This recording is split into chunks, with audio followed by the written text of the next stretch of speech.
রোববার নুসরাত ফারিয়াকে ঢাকায় হযরত শাহজালাল আন্তর্জাতিক বিমানবন্দর থেকে গ্রেপ্তার করে ইমিগ্রেশন পুলিশ। থাইল্যান্ড যাওয়ার সময় বিমানবন্দরের ইমিগ্রেশন চেকপোস্ট থেকে তাকে গ্রেপ্তার করা হয়। নুসরাত ফারিয়ার বিরুদ্ধে ভাটারা থানা করা একটি মামলায় গ্রেপ্তারি পরোয়ানা ছিল।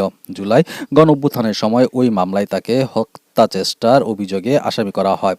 সোমবার ঢাকার চিফ মেট্রোপলিটন ম্যাজিস্ট্রেট আদালত তাকে কারাগারে পাঠানোর নির্দেশ দেন। নুসরাত ফারিয়ার গ্রেপ্তারের প্রেক্ষিতে আজ বেলা 11টা 12 মিনিটে সাংস্কৃতিক বিষয়ক উপদেষ্টা মোস্তফা সরোয়ার ফারুকী তার ফেসবুক পেজে একটি স্ট্যাটাস দিয়েছেন। সেই স্ট্যাটাসটি হুবহু তুলে ধরা হলো। আমি সাধারণত চেষ্টা করি আমার মন্ত্রণালয়ের কাজের বাইরে কথা না বলতে, কিন্তু আমার তো একটা পরিচয় আছে। আমি এই ইন্ডাস্ট্রিরই মানুষ ছিলাম এবং 2 দিন পর সেখানেই ফিরে যাব।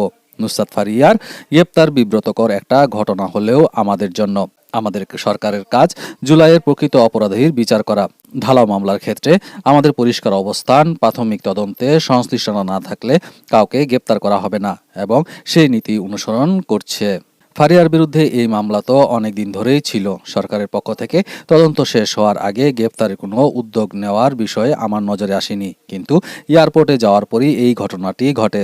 আওয়ামী লীগের সাবেক রাষ্ট্রপতি আব্দুল হামিদ বিদেশ গমনকে কেন্দ্র করে ক্ষোভের পর ওভার নার্ভাসনেস থেকেই হয়তোবা এইসব ঘটনা ঘটতে পারে। কয়েকদিন আগে ব্যারিস্টার পার্থের স্ত্রীর সঙ্গেও এইরকম ঘটনা ঘটেছে। এইসব ঘটনা কোনোভাবেই সমর্থনযোগ্য নয়। আমি বিশ্বাস করি ফারিয়া আইনের প্রতিকার পাবে এবং এই ধরনের ঢালাও মামলাকে আমরা আরও সংবেদনশীল হ্যান্ডেল করতে পারবো। এই আশা আমাদের মনে রাখতে হবে, আমাদের প্রধান কাজ জুলাইয়ের প্রকৃত অপরাধীদের বিচার করা।